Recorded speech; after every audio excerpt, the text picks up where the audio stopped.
Assalamu alaikum dear students.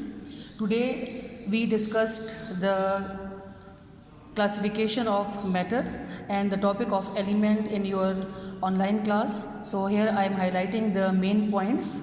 So what is matter? Anything which occupies space and has mass, it is called as matter.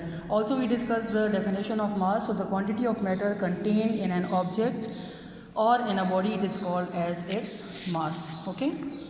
We also discussed the classification of matter on the basis of physical classification as well as the chemical classification. So the physical classification is that in which we discuss the physical states of matter, and these are solid, liquid, gases, as well as the new state, that is the plasma. In the chemical classification, we discuss the pure and impure substances, and these pure and impure substances are elements and compounds. In the next page, we discuss this chemical classification in detail. So here you can see that the impure substances, which are made up of two or more substances which are not chemically combined, and they are called as the mixtures.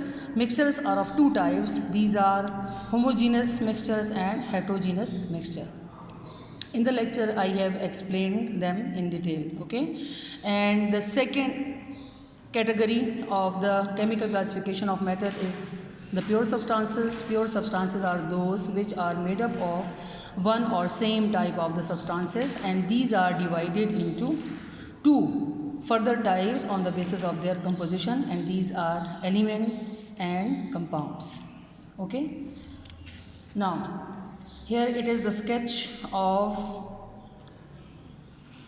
classification of matter, or you can also say that it is the flow sheet for the classification of matter.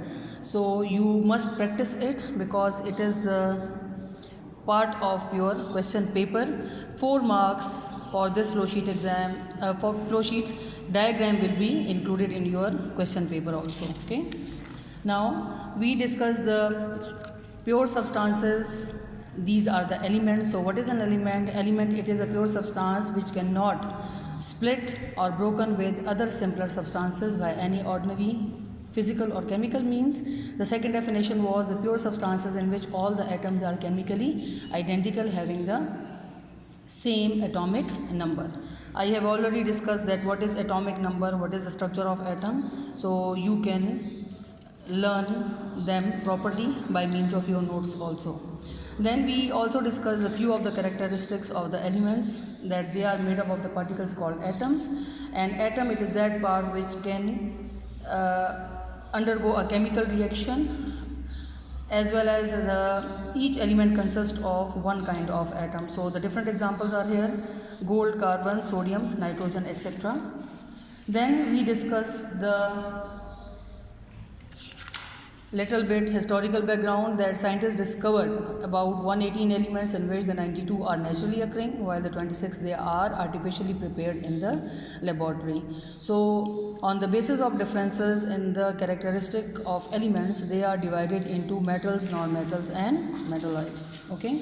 Then we discuss that what are the metals. So metals are, I have mentioned the few important characteristic of metals over here, that metals are those elements which having shine, they are the good conductors of heat and electricity, and they are electropositive in nature. Few examples of them are copper, gold, silver, sodium, iron.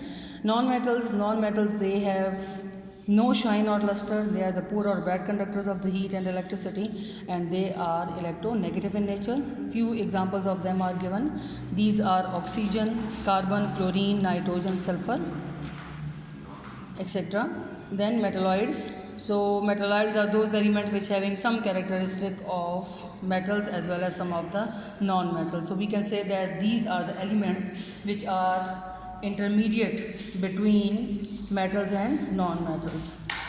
So these are the few of the characteristics of metals which we discussed in today's lecture. So I recapitulate the main points over here. So I hope so they are clear to you. Thank you.